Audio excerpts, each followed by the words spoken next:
Hey guys, what's up? It is Johnny, and welcome back to my Monday Rant. Um, so it's weird. Normally I try to schedule something for the rant, but for some reason, when it came to this rant, um, I had no idea what I was going to do. And literally, the day I'm recording this today, which is actually a Friday compared to a Wednesday when I normally would. On my way here to my mom's, I was literally messaging with a really good friend of mine on Facebook.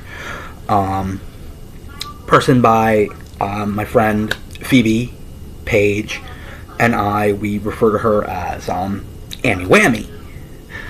And Annie sent me a video on and I mean I didn't get to watch the video, but she then sent me this message going with the video. Afterwards she goes LOL, reminds me of a time where a young girl, maybe 3 or 4, went to grab her dad's hand and the mother stopped her and said she needs her father's permission. S, who is what I will refer to her boyfriend as, and I were just taking a walk on the boardwalk when we first got together, and I said out loud to S, "Please tell me I didn't hear what I just heard. That baby has to ask permission to hold her father's hand? That is messed up on all kinds of levels." He said, "Baby, it's okay," and I was like, hell no, it's not okay. I knew the parents heard me, and then I said to the mother, she needs to get help because there is way too much control going on in that relationship. As soon as I read that, I'm like, I've got a topic. Literally. And well, as you could see by the title of this video, as well as what the thumbnail goes, if you kind of read between the lines when it comes to the thumbnail, yes, I am kind of talking about new school parenting. Now, yes, full disclosure, I am not a parent. I am not married, I have no kids, but this is my observation compared to like with me growing up. Now, of course, I've made mention on this channel my age. I am 41.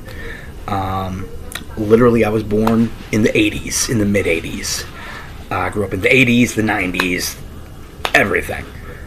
And, I look at the parenting back then, like when I was a kid, compared to the way some of these parents are now. So, I gave you the story from Annie.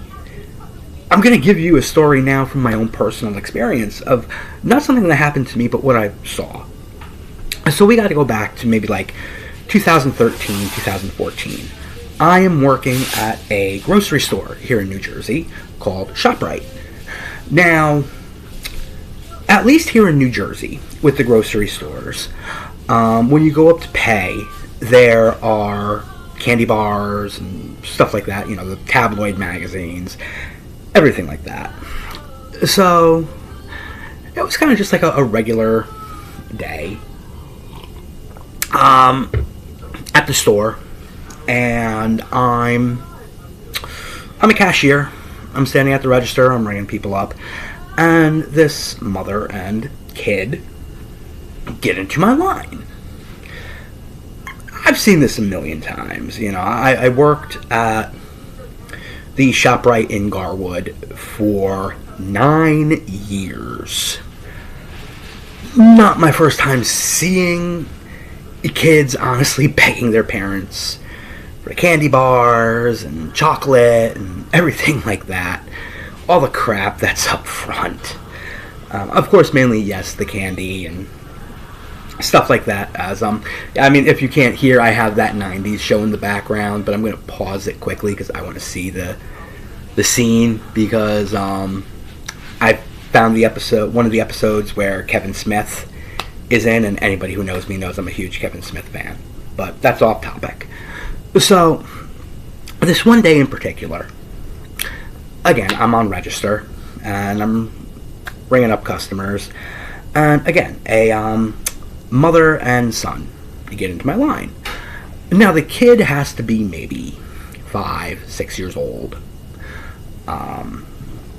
And of course, like every 5, 6 year old, starts begging his mom for one of the candy bars at the register. And, it's just doing the, like, please, mommy, please, I'll do this, I'll do that, everything that you hear kids do. I've done it myself in the past, as a little kid. I know my brother's done it, my sister's done it. I've seen cousins' kids do it. It's what kids do. Like I said, 9 years at ShopRite. I've seen it God knows how many times. It's the old saying, I could probably fill a book with as many times as I saw it. But this time it was different.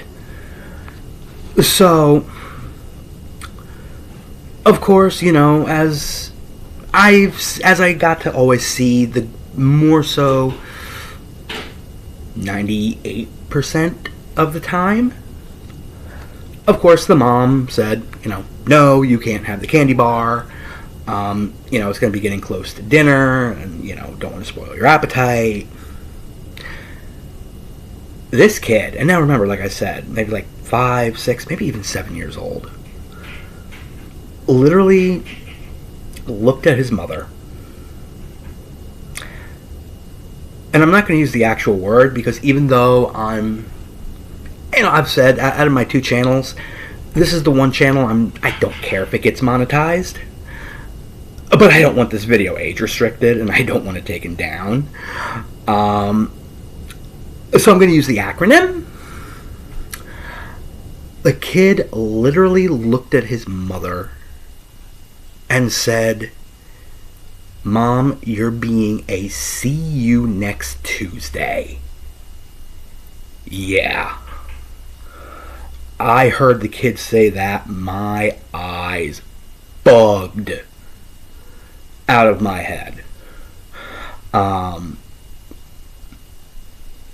I was seriously waiting to see the mom, like, go off on the kid and, start yelling. No. Literally, the mom just looked at the kid and was like, obviously I don't remember the kid's actual name, but the mom literally just looked at the kid and was like, no, Timmy, we don't talk that way. I was speechless. And anybody who knows me knows if I'm speechless, if I have nothing to say, then it's either one of 2 things. Either A, I'm like that depressed when I have nothing to say, or I'm that much in shock. And in this case, it was shock. I was literally nonverbal. What do you say? What can you say? I'll tell you what I was ready to do. Especially when I heard the mom's reaction. I was ready to jump over my counter. Jump over my register. I was getting ready to go beat the kid. Because I'm sorry, but it's like, I grew up with my mom, and my mom's in the kitchen right now. I know she won't, but she could probably come out and vouch for this. I know for a fact, if myself, my brother, my sister ever said that to her, well, especially me, if I ever said that to her growing up, again, like I said, the 80s into the 90s, I would not be sitting here doing this content with you. I would not be sitting here. This channel would not be around. Baseball Lover 1984 would not be around. I'd be dead. Even at that age, I'd be dead. And, because I had this conversation with my mom at one point. And it was even like, yeah, no, if she ever said that to my grandma Rose, same thing, she'd be dead. And then again, I still wouldn't be alive, because without her, I wouldn't be alive. Like, Jesus. But so that brings me to a lot of what I've seen. And that's just like some of the way that like some of these parents, the best way I've put it is a lot of them just try to be the kids' friends, not a parent. And I'm not saying there's anything wrong with sitting down, talking to your kids, and wanting to get to know stuff about your kids. Everything like that. It's good. It's good for family. You know, it brings you together as a family. But it still comes down to you're the parent. And now I'm not saying, for certain situations, I'm not saying like, you know, beat your kid in public or anything like that. I grew up in a time, and I still believe this, and this is something that I would explain to my future wife, if we ever do end up having kids, you know, or we're talking about having kids, and we want to talk about disciplinary stuff and everything like that. I have always been a full proponent of punishment must fit the crime.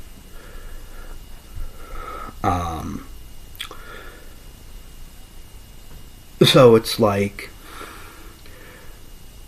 you know, it could be anything from, yes, I'm not saying I'm against timeouts, depending on the age of the kid. Obviously, little kids, timeouts, you take a toy away, take TV time away, take an iPad away as punishment, you know, but up to a certain age. As they start to get older, if it comes down to it, I'm not saying you make them go get a Switch and you beat them with a Switch, but a good smack. You know, and I'm not saying a hard smack or anything, but a good smack. You know, smack on the ass to punish. On the hands. I wouldn't say across the face, but definitely something to that effect. Excuse me. But, you know, it's to the parents, you know, you can't let your kids walk all over you. Yes, you give them everything. You give them love. You give them everything, you know, that you can. But, you know, there's still certain things. And again, like I said, to a lot of it, it has to come down to punishment has to fit the crime. And, you know, like, I mean, I know for a fact, growing up, I've had video game consoles taken away. I've had toys taken away. I've been grounded. You know. And, yeah, I mean, hell, I've still said I kind of had the ultimate grounding even as an adult. You know, because I mentioned it before. I spent a year in prison. You know, so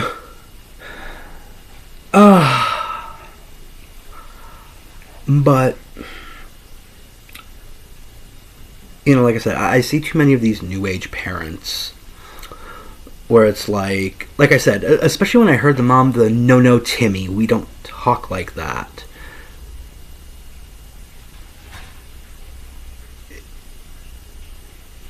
Why didn't your eyes bug out of your head when you heard your kid call you a see you next Tuesday?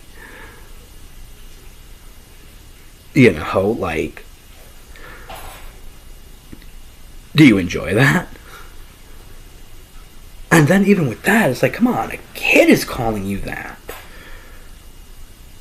Would you do the same thing if an adult called you that? Like, you know, your boyfriend, your husband, your some random stranger, myself as your cashier. Like, seriously, if I called you that, would you act the exact same way? No, 10 to 1, you'd beat my ass. And okay, yes, I'm an adult compared to a kid. And I understand, you know, child abuse, everything like that. So many kids nowadays use child protective services or DIFUS or, you know, whatever you call it in your state. Or even country. And, you know, so many kids know about it and they weaponize it. And I get it. You know, I get it. But,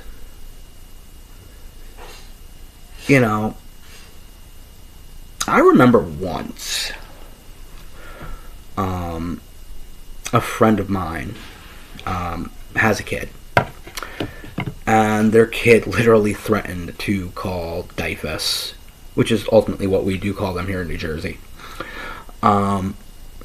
Threatened to call DIFUS on the mom because the mom took away a toy or, you know, took away a video game. I forget what it was. A toy, a video game console, or something like that. And literally was like, I'm gonna call DIFUS on you. Literally, my friend handed their kid the phone and said, go ahead, I'll dial the number for you. You know, and so many kids, they weaponize it. And, you know,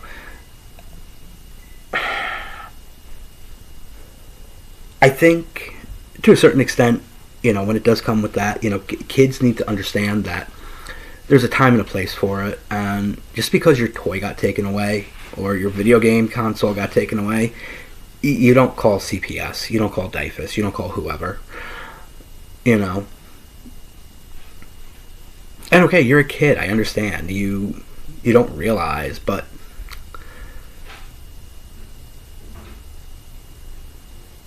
you know, to some of the parents who act that way at times too, do you realize that if, you know, your kid ends up growing up, you know, and like to that mom, you know, your kid called you that word, and the way that you acted, it was almost like it was okay. What's going to happen, you know, down the road? I mean, like I said, 2013, 2014 maybe. Like I said, the kid was, let's just say for argument's sake, 6 in, like I said, 2014. We're in 2026 now, so 14 to 24, 24, 25, 26, that's 12 years. Let's see, 12, 13, 14, 15, 16, 17, 18. Kid's 18 now, at least. Maybe even 19. Let's say he's got a girlfriend, or a boyfriend, or a partner. Okay? That now 18-year-old calls their partner that word, calls them a see you next Tuesday. And, you know, that partner's not like your mom. That partner possibly is gonna beat your ass. And you know what? It's rightfully deserved. Now, I'm not saying the mother should have beat the kid to a bloody pulp or anything like that. No. Do not take that as what I'm saying. But I definitely think, maybe not in the store, but definitely when they got out to the car, kid definitely should have gotten spanked. You know, definitely. Kid definitely should have had a couple of things taken away. Now again, with the time frame, like I said, let's just say, like I said, 2013, 2014, you didn't really see the kids with the iPads yet or stuff like that. Video games. You take away their video game system. Take away computer time. You take away the computer. They're grounded. They can't watch TV. They can't watch SpongeBob.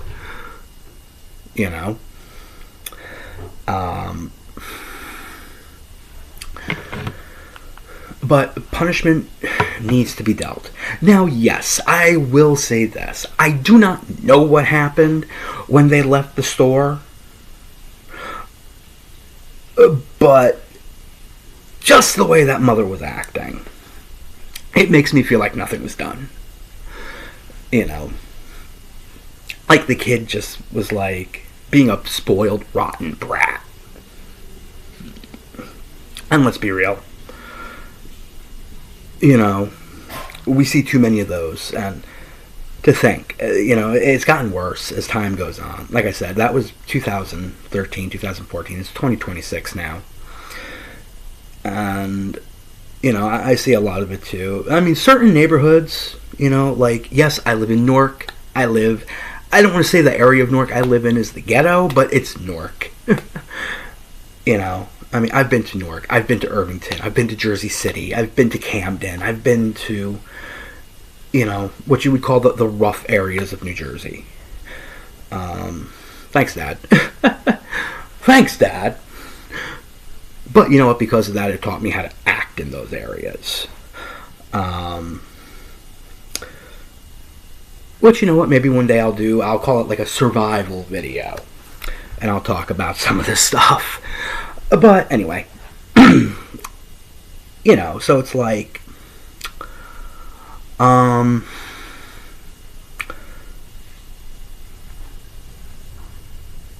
see it completely different from like the city area. Like I said, like the ghetto area, the urban areas compared to the suburbs. It's like night and day. And I do think that we need to kind of find a middle ground in it. But that's just my opinion. It's just my take, which that's what all these rants are. It's my opinions. It's my take. It's what I think. But I'd love to know your thoughts about this. Please, leave something in the comment. How were you disciplined as a kid? If you have children now, if you're a parent watching this, how do you discipline your children? Even if maybe not a parent, but a caretaker. Because, I mean, yes, there are some kids out there who their parents are gone. And, they might live with aunts and uncles or grandparents or, step-parents. But, again, it's like, how did your caregiver punish you? If you're a parent or a caregiver, how do you discipline your children? How do you, also let me know if you have any stories about, like, seeing something like I did from where I worked, or like my friend Annie Whammy sent me. I'd love to hear those stories. And yes, I read the stuff. I read comments. I chime in. But please, just let me know. But that is it for this rant. I promise I'm going to do a little bit more research into my video for next week. Which I do have one for next week. But yeah, so until next week, I will see you later. Peace.